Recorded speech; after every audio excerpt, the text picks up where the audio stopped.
rained yesterday, and I was praising the Lord. And I trust that you were praising the Lord for the rain as well. You see, Massachusetts is in a level 2 drought. That means our gardens are dry, our lawns are dry. It's been a while.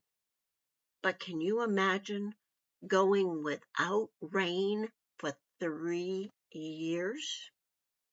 That's what happened in Elijah's time. In fact, God told Elijah to go to Ahab, the wicked, wicked king that had led Israel away from the Lord, and predict that it wasn't going to rain until Elijah said it would. That's a powerful message, isn't it? And then he sent Elijah to the brook Cherith. You know what happens when it doesn't rain.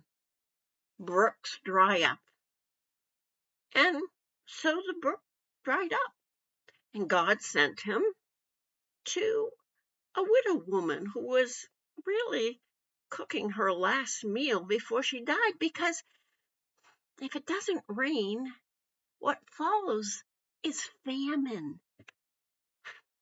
Not good.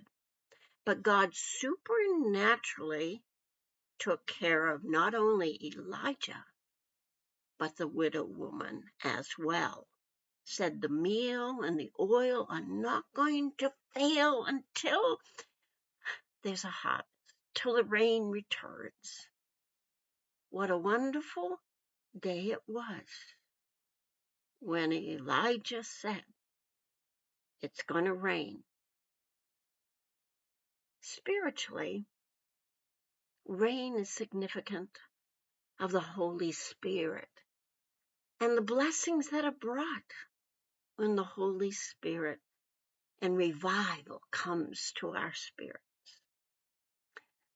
So today, be thankful for the physical rain, but also be thankful for the refreshings that come from the presence of the Lord when he sends the spiritual rains.